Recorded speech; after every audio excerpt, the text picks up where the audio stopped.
अस्सलाम वालेकुम सामाईन व नाज़रीन। जंग आज़ादी के रोशन चिराग में आपका खैर मक़दम है, स्वागत है, वेलकम है। उलमा इकराम का जो इंट्रोडक्शन था, शॉर्ट इंट्रोडक्शन, तो मैं आपको दे चुका हूँ। आज इस सीरीज़ में, इस वीडियो के अंदर मैं जंग आज़ादी की इब्तदा, शुरुआत कहाँ से हुई, वो मैं आपको बताने जा रहा हूँ। आज बहुत ही इंटरेस्टिंग है, समझने की चीज़ें हैं, जानने की चीज़ें हैं। तो उससे पहले कुछ चीज़ें हैं जो मैं अपने कौम के लिए हमेशा कुछ अल्फाज लाता हूँ, कुछ अशार लाता हूँ। हम कौन हैं, क्या हैं, बाखुदा याद नहीं। वक्त हाजिर जो है, दौर हाजिर में उस पर अपने कम्युनिटी के लोगों के लिए बोल रहा हूँ। हम कौन हैं, क्या हैं, बाखुदा याद नहीं। अपने इस्लाफ की कोई अदा भी याद नहीं। आज इस ज़िल्लत का सबब यही है शायद, सब कुछ याद है पर खुदा याद नहीं। दूसरी बात याद रखिएगा कि अल्लाह ताला जब किसी कौम पर अज़ाब भेजना चाहता है, भेजने का फ़ैसला करता है, तो उस कौम में से जो पढ़े लिखे और अच्छे लोग होते हैं, उनके यहाँ उन लोगों में से सियासी शऊर जो है अल्लाह ताला सल्ब कर लेता है। जंग आज़ादी के लिए अंग्रेज़ों के ख़िलाफ़ मुस्लिम उलमा ने और आम मुसलमानों ने ही पहले कदम क्यों उठाया, एक तो सवाल ये है। और दूसरी बात जो जानने की और समझने की वो बहुत इंटरेस्टिंग, वो ये है कि देखिए, जो अंग्रेज़ थे उनके पास बहुत सारे वसाइल थे, वो ट्रेंड थे, वो सिर्फ ट्रेडर नहीं थे, वो सिपाही भी थे, या यूं कह लीजिए कि ट्रेडर के भेष में सिपाही थे। और बहुत ही मक्कार और अय्यार कौम है ये, आपको पता है। उस पर से ये था कि ब्रिटेन से इनको सारी इंस्ट्रक्शंस मिलती थी, पूरी मिशनरी इनके साथ, और अपना सारा एडमिनिस्ट्रेशन इन्होंने सेट कर लिया था। इनके पास हर तरह के वसाइल थे। इनके मुकाबले में जो हमारे उलमाए कराम थे, जो काबिल एहतराम हैं हम लोगों के लिए, और जो आम मुसलमान थे, तो ना तो वो सियासी शऊर रखते थे, ना वो सिपाही थे, लेकिन वो मर्द मुजाहिद थे। और उन्होंने देखा कि अंग्रेज़ों ने जिस तरीक़े से, धोखे से, मक्कारी से और लड़ा करके, लड़ाई का फ़ायदा उठा करके जिस तरीक़े से मादरे वतन भारत को, हिंदुस्तान को, जिस तरह से उन्होंने ग़ुलाम बना लिया और ज़ंजीरों में जकड़ दिया है, और जिस जुल्म और सितम उन्होंने यहाँ हिंदुस्तान पर के लोगों के साथ जो उन्होंने कर रखा था, वो उन उलमाए कराम को बर्दाश्त नहीं हुआ। क्योंकि कुरान करीम में है ना कि अल्लाह ताला ज़ालिमों को पसंद नहीं करता है। और ईमान के 3 दर्जे हैं, आपको पता होगा कि पहला दर्जा तो ये है कि जब कोई गलत काम होता हुआ देखे तो अपने हाथों से रोके। दूसरा दर्जा ये है कि कम से कम उसको दिल से बुरा समझे, ज़ुबान से रोके, माफ़ कीजिएगा। और आखिरी दर्जा है जो है वो दिल से उसको बुरा समझना है। तो उलमा कराम ने पहले दर्जे को पकड़ा। तो इससे उसका पता लगता है कि उनका ईमान कितना मजबूत था, उनका यकीन कितना पक्का था अल्लाह पर। उनके पास वसाइल नहीं थे, उनके पास ट्रेंड लोग नहीं थे जो लड़ाई कर सके, वो सिपाही नहीं थे, आम लोग थे, सिविलियन। और ऐसी मक्कार कौम के मुकाबले में उन्होंने अपने आप को कैसे ढाला, मैनेज किया। और पैसे भी नहीं, अक्सरियत जो थे लोग, उनके पास पैसे भी नहीं थे इतने। और फिर भी उन्होंने किस तरह से ऐसी कौम को, जो मजबूत कौम थी, ताकतवर कौम थी, पढ़ी लिखी कहलाती थी, उसको धूल चटा ली।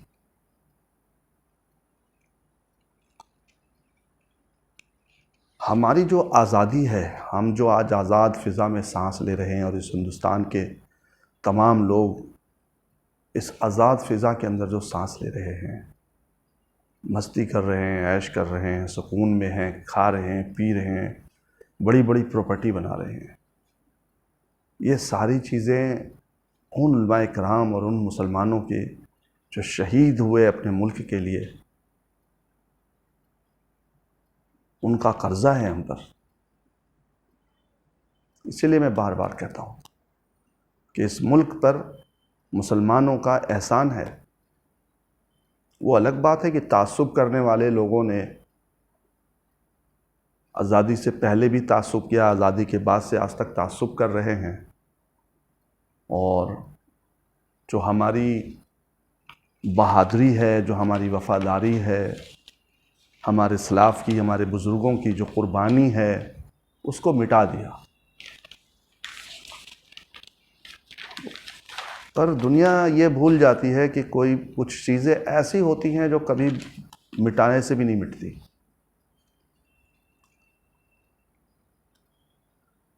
मेरे लहू की धार से वतन की बेड़ियाँ कटीं, मेरे लहू की धार से वतन की बेड़ियाँ कटीं, मगर किताब हुर्रियत में मेरी दास्तां नहीं। वर्क वर्क उलट चुका तलाश में कमी न की, मेरे लहू के रंग का कहीं कोई निशान नहीं। ये वो सच्चाई है जो मैं आपके सामने पेश कर रहा हूँ और पेश करने जा रहा हूँ। जंग आज़ादी में उलमाए कराम का अहम किरदार रहा है। अगर जंग आज़ादी में उलमाए कराम ना आते, मदरसे के जो लोग हैं, ये जो आज बोलते हैं ना मदरसा छाप, ये मदरसा छाप थे जिन्होंने ऐसी मक्कार कौम को और ऐसी ताकतवर कौम के छक्के छुड़ा दिए थे और हिंदुस्तान को आज़ाद कराया था।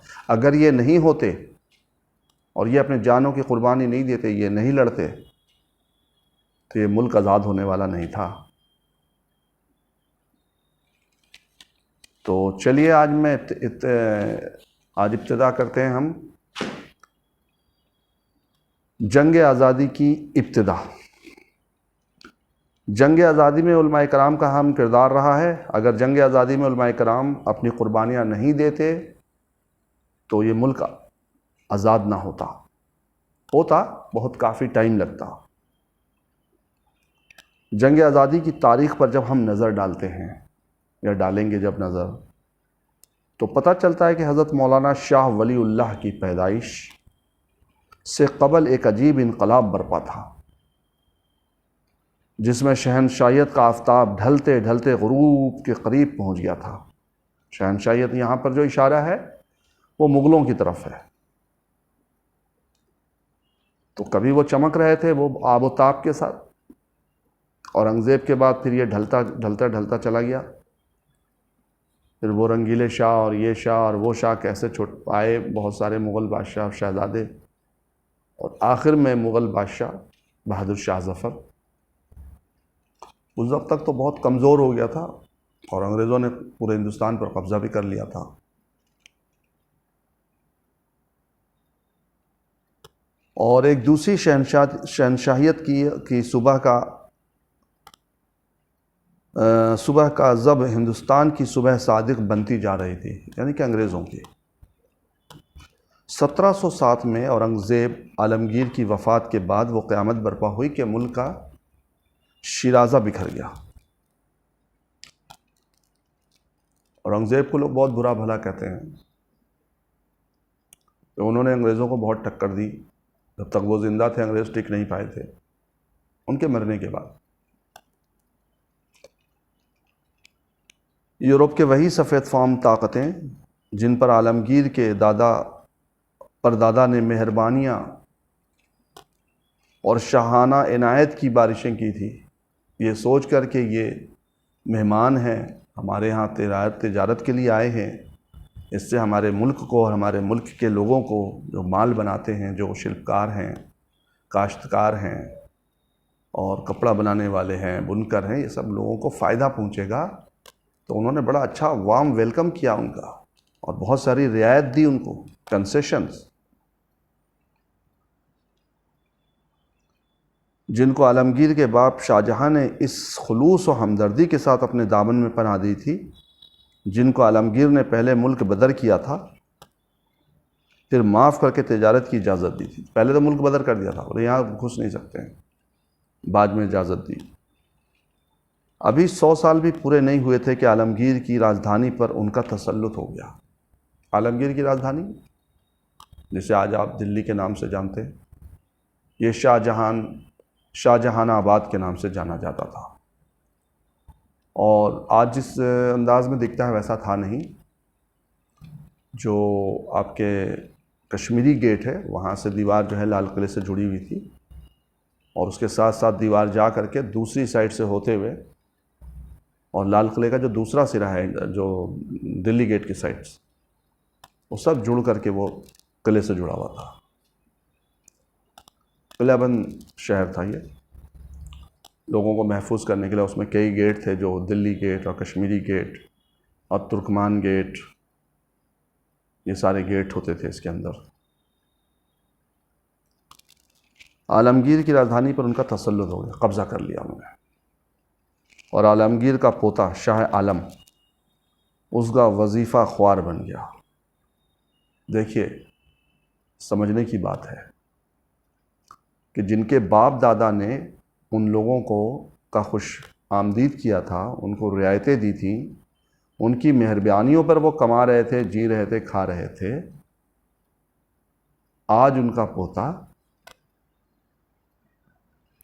शाह आलम अंग्रेज़ों से वजीफ़ा लेकर के अपनी फैमिली को खर्चा चला रहे हैं।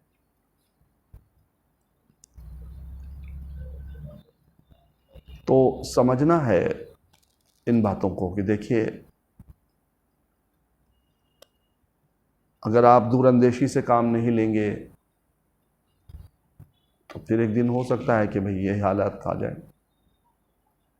तो दूरअंदेश होना बहुत ज़रूरी है। आगे चलते हैं। 1601 में हिंदुस्तान में अंग्रेज़ आया तो उस वक्त अहमद शाह अब्दाली मुल्क के हुक्मरान थे। अहमद शाह अब्दाली का आपने नाम सुना होगा। अहमद शाह अब्दाली ने मराठों को हराया था, और मेरे ख़्याल से पानीपत की पहली लड़ाई थी, और मराठों को या शायद हल्दी घाटी में लड़ाई हुई थी। और मराठों के जो सेनापति थे उस वक्त, वो एक मुस्लिम पठान थे, और वो गिरफ़्तार हो गए थे। फिर उनसे अहमद शाह अब्दाली ने कुछ सवाल जवाब किए, और उनके मुताबिक उन्होंने जवाब नहीं दिया, तो फिर उनका भी कत्ल करवा दिया था अहमद शाह अब्दाली ने। और फिर वो दिल्ली पर भी उसका तसल्लुत हो गया था, और पूरे मुल्क की ज़ुबान उस वक्त फ़ारसी थी। 1601 में बरतानिया से ईस्ट इंडिया कंपनी के नाम से एक तिजारती वफ़द स्कोडी जो वास्को डी गामा जो था, हाँ, के ज़रिए मुंबई के साहिल पर उतरा। मुंबई उतरे और उसने हुकूमत वक्त से दरख्वास्त की कि हमारे साथ ताउन किया जाए, कोऑपरेट किया जाए। हम हिंदुस्तान की तिजारत को मुस्तहकम करने के लिए आए हैं। समझ गए? यहाँ के माल को हम बरतानिया मंडी ले जाएंगे और वहाँ के पैसे को हिंदुस्तान में लाएंगे। उस वक्त का नाक़बत अंदेश मुग़ल हुक्मरान अहमद शाह अब्दाली था।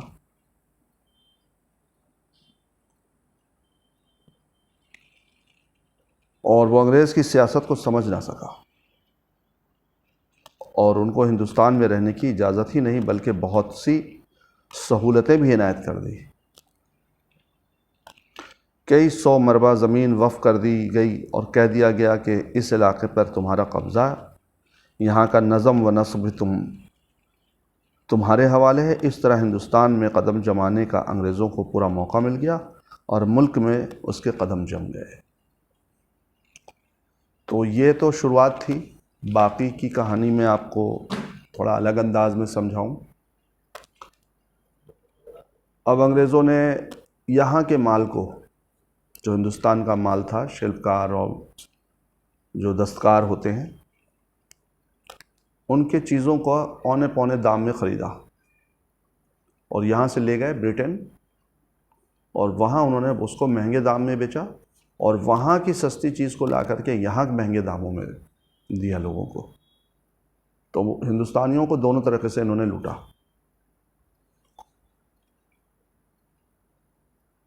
उसके बाद फिर ये बंगाल की तरफ चले गए और बंगाल में जो थे वो वहाँ नवाब सिराजुद्दौला जो थे उनकी वहाँ पर वो थी, जागीरें थी और सब कुछ उनके अंडर में था, मुग़लों से उन्होंने ले रखा था। तो उन्होंने कहा कि भाई तुम बिज़नेस कर रहे हो यहाँ पे, ठीक है, आपको इतना टैक्स देना पड़ेगा। अंग्रेज़ों ने मना कर दिया कि हम टैक्स नहीं देंगे। कई बार उन्होंने कहलवाया और ये आनाकानी करते रहे, क्योंकि इनके दिल में नीयत जो थी इनकी, उसमें खोट आ चुकी थी। तो सिराजुद्दौला साहब ने फ़ौरन कदम उठाया और इनका जहाज़ खड़ा हुआ था वहीं बंगाल के, उसको सीज़ कर लिया, अपने कब्ज़े में करवा लिया, फ़ौज अपने सिपाही भेज के, और इनके जहाँ इनके सामान थे, वेयर हाउस जिसको कहते हैं, बड़े बड़े गोडाउन्स थे, उस पर कब्ज़ा कर लिया। और जो अंग्रेज़ों के पास बंदूकें थीं उस वक्त, कुछ हथियार इनको रखने की इजाज़त मिल गई थी, इस बहाने से कि साहब हम माल लेके जाते हैं तो लोग हमारा लूट लेते, तो उनके हथियार जो थे वो छीन लिए। अभी अंग्रेज़ तिल मिला गए। मैंने कहा कि ये तो बहुत बड़ा, मतलब हमारी बेइज्जती भी है हमारी, और हमें तो इस मुल्क में कदम जमाने से रोका जा रहा है, और अगर हमने आज नहीं इनका सामना किया तो फिर ये हमें भगा देगा, टिकने नहीं देगा हिंदुस्तान में।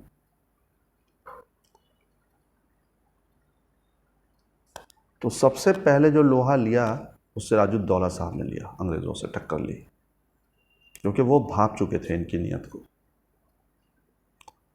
और इन्होंने उनसे कहा कि आप इतना हर साल हमें टैक्स दोगे तब आप यहाँ बिज़नेस करोगे, धंधा करोगे। और सही बात है कि आप हमारे मुल्क में आ रहे हैं, यहाँ से कमा रहे हैं, तो भाई, और हम आपको इतनी सहूलतें दे रहे हैं तो बदले में हमें तो टैक्स चाहिए।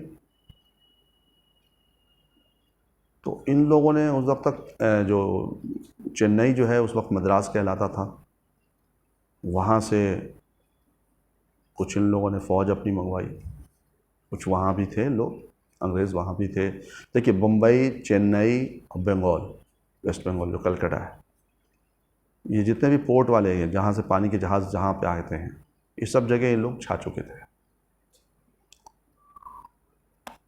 और माफ़ कीजिएगा कि सिराजुद्दौला साहब का जो एक वो था सिपाही सालार,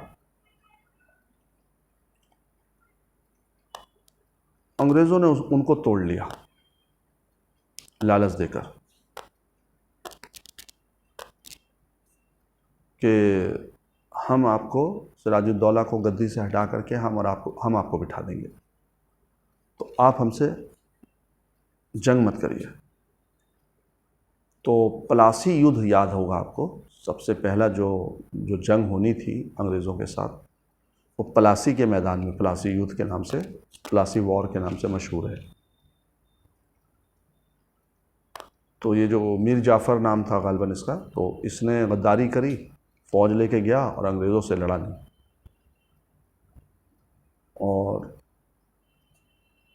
जो ये थे सिराजुद्दौला, कम उम्र के थे उस वक्त, तब इन्हें ये पता लगा कि भाई ये है, और अंग्रेज़ जो है चढ़ाई कर रहे हैं उनकी तरफ, और इनकी जो फ़ौज है और फ़ौज का जो सिपह सलार है उसने गद्दारी कर दी है, तो वो वहाँ से निकल के भागे। कुछ दिन बिहार में एक जगह है पटना, फुलवारी शरीफ गालिबन, वहाँ कुछ दिन रहे। मीर जाफ़र ने पता कर लिया, क्योंकि बिहार, बंगाल और उड़ीसा सब उन्हीं के हाथ में था, पूरा एरिया उनसे ले रखी थी उन्होंने दीवानी। वो वहाँ भी पहुँचे, फिर उनको पकड़ा, फिर उनको मार करके और हाथी पर बांध कर उनकी लाश को बांध करके और घुमाया, और उस लाश पर भी कई बार तलवारों से और चीज़ों से उस पर हम उनके जिस्म पर मारा, कूदा, ताकि लोग जो हैं डर जाएं।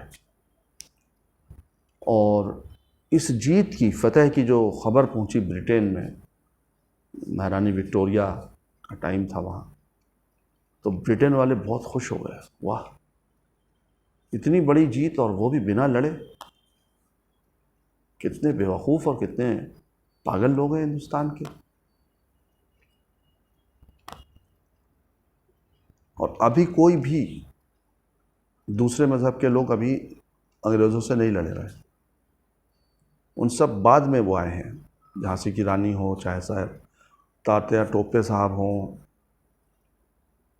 या और भी जो लोग हों, ये सब बाद में आए हैं। आज़ादी की लड़ाई की शुरुआत मुसलमानों ने की। उसके बाद टीपू सुल्तान के वालिद मोहतरम हैदर ख़ान, और फिर टीपू सुल्तान, और फिर बाद में फिर पेशवा नाना साहब, तात्या टोपे, नाना साहब, और ये सब आपके झांसी की रानी, और फिर लोग आए हैं। ये झांसी की रानी जो थी, इनको भी अंग्रेज़ों ने धोखा दिया कि इनके पति जब देहांत हो गया तो उन्होंने बच्चा गोद ले रखा था। बोले ये बच्चा जो है गोद लिया हुआ, ये बादशाह नहीं बन सकता है, और आप रानी हैं, औरत हैं, आप बादशाहत नहीं कर सकती हैं, लिहाजा आप इसको गद्दी को छोड़ दीजिए। और उनके नहीं मानी तो उन पर हमला करा फिर वो। और झांसी की रानी के जो वो थे कमांडर इन चीफ थे, वो मुस्लिम पठान थे जो तोप चलाते थे। तो ये वाक़या तो फिर मैं आगे आपको बताऊंगा इस एपिसोड में। मैं अभी इब्तिदा जो हुई है इसकी हुई है यहाँ से जंग आज़ादी की। तो अंग्रेज़ों से जो जंग शुरू हुई, मेंटली तौर से, फिज़िकली तौर से, और एक अंदर अंदर जो कशीदगी थी जो चल रही थी, वो स्टार्ट हुई मुसलमानों से। और शुरू के बहुत दिनों तक दूसरे मज़हब के लोग नहीं जुड़े, क्योंकि उनका यह सोचना था, गालबन ऐसा मैं समझता हूँ, कि यार हम पहले अंग्रेज़ों गुलामों, उनके मुग़लों के हम अंडर में थे, काम कर रहे थे, अब हम अंग्रेज़ों के अंडर में हुए हैं तो क्या हो गया, हमें तो हम वही हैं, हमारी तो पोजीशन वही है। और उस वक्त याद रखिएगा एक चीज़, भारत नाम का कोई टुकड़ा नहीं था, हिस्सा नहीं था, कोई देश नहीं था। सब अपने अपने राज्य के लिए लड़ रहे थे। और भारत नाम का कोई पहले, मुग़लों से पहले भी भारत ये नहीं था, तब देश तो यही था, लेकिन इतने सारे बादशाह थे, सब अपने अपने राज्य के लिए लड़ते थे, भारत के लिए तो कोई नहीं लड़ा। इसे तो भारत मुग़लों ने बनाया, एक पूरे देश को एक कर दिया। और भारत के लिए लड़ाई शुरू की सिराजुद्दौला ने। उन्होंने ये नहीं कहा कि बंगाल में आपको काम करना है और बिहार में काम करना है तो आपको टैक्स देना है। उन्होंने कहा कि अगर आपको यहाँ काम करना है इस मुल्क में, तो आपको इतना लगान, आपको इतना टैक्स जो है देना होगा। ठीक है, तो समझना है जो, और याद जो रखने की चीज़ें हैं वो ये हैं कि इस मुल्क को बचाने की में, ये कुर्बानियों में की शुरुआत हमने की और इसके अंजाम तक पहुंचाया। और फिर आज हमारा अंजाम ये है कि हम इस मुल्क में पूछे जाते हैं, तुम पाकिस्तानी हो, गद्दार हो, पाकिस्तान चले जाओ। जैसे पाकिस्तान पहले से था, भारत बाद में आया है। ऐसे लोगों को मैं जवाब देना चाहता हूँ, हम तो शायद कभी ज़िंदगी में पाकिस्तान का नाम लेते हों, कभी क्रिकेट मैच हो गया तो ले लिया, या कभी कोई बात हो गई, या कोई जो तुम अपने आप को इस मुल्क का, हिंदुस्तान का, भारत का देशभक्त मानते हो, भारत का पुत्र मानते हो, और अपने आप को कहते हो हम यहाँ के हैं, सैकड़ों बार, सोने से जागने तक या जागने से सोने तक तुम पाकिस्तान का नाम लेते हो। तुम्हें पाकिस्तान से ज़्यादा प्यार है। मैं ये नहीं कहूँगा कि तुम वहाँ चले जाओ, ये अधिकार किसी भारतीय को दूसरे भारतीय के लिए कहने का अधिकार नहीं है। ये तो तुम्हारी सोच है, तुम अपना तासुब, अपना जो तुम्हारे अंदर जो शैतानियत है, जो तुम्हारी दिमाग ख़राब है, जो गोबर भरा है, तुम उसके बारे में बात करते हो। हम उसके बारे में, हम लोग ऐसे हैं नहीं सोचने वाले। हम तो ये जानते हैं कि ये भारत एक मुल्क है, इस मुल्क में बहुत सारे मज़हब के लोग हैं और ये तमाम मज़हब के लोग भारत के पुत्र हैं। और हमारा काम यह है एक अच्छे इंसान, पढ़े लिखे इंसान होने के नाते, भारतीय होने के नाते, इंसान होने के नाते, कि हम मिलजुल कर रहें और इस मुल्क को मजबूत बनाएं। पहले भी यही था कि सब एक दूसरे से लड़ रहे थे, तो अब बाहर से आए लोगों ने उन पर कब्ज़ा कर लिया। आप क्या सोचते हैं कि फिर नहीं हो सकता है? फिर ऐसा हो सकता है। लेकिन आप लोगों को तो सिर्फ एक ही परेशानी है, मुसलमानों से परेशानी क्या है भाई? मुझे समझ ही नहीं आई कि जी मेरे मंदिर तोड़ दिए हैं, उन्होंने ये कर दिया, वो सोमनाथ का मंदिर लूट लिया। अरे भाई, चेलास, चोलास, पांड्यास और सारे हिंदू हिस्ट्री पढ़ लीजिए, भारत की हिस्ट्री पढ़ लीजिए। एक राजा दूसरे राजा पर जब हमला करता था, उसको हराता था, उसके मंदिर को तोड़ देता था, अपना मंदिर बनाता था। आप इस बात को कभी क्यों नहीं कहते हैं? आपको सिर्फ ये दिखता है कि मुसलमानों ने मंदिर तोड़े हैं, मुगल औरंगज़ेब ने मंदिर तोड़े हैं। औरंगज़ेब ने कामाख्या मंदिर को बहुत दान भी दिया है। आपके मथुरा के जो वृंदावन और मथुरा में जो मंदिर हैं उनके कृष्ण का, उनको बहुत दान दिया है। औरंगज़ेब ने तो मस्जिद भी एक तोड़ी है। तो जो दान दिया है उसके बारे में आप बात मत कीजिए, क्योंकि बेईमान लोग हैं ना आप। ईमान होता अंदर, सच्चे लोग होते तो कहते। और जो इस मुल्क में अच्छे हिंदू हैं, बेचारे सच्चे लोग हैं, जो सही में रियल में जो हिंदू हैं,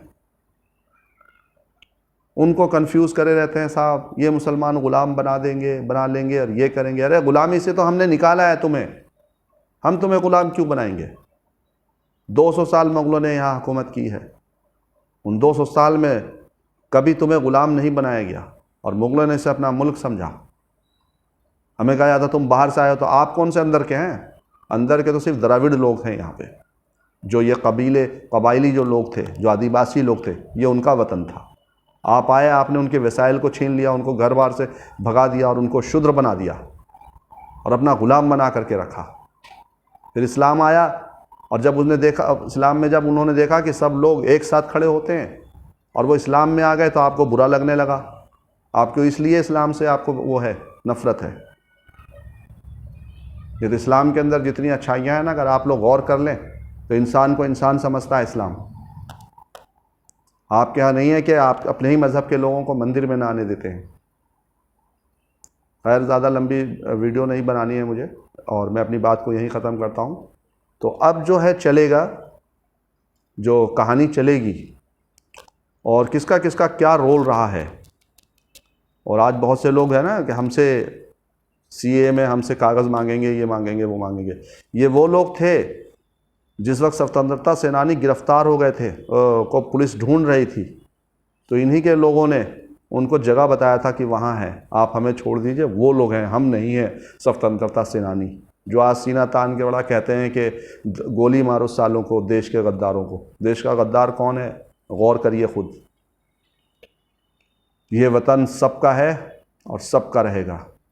ये वतन किसी के बाप का नहीं है और इस वतन पे मुसलमानों का एहसान है और हमारे एहसान के नीचे आप हैं, ये आपको मानना चाहिए। जय हिंद।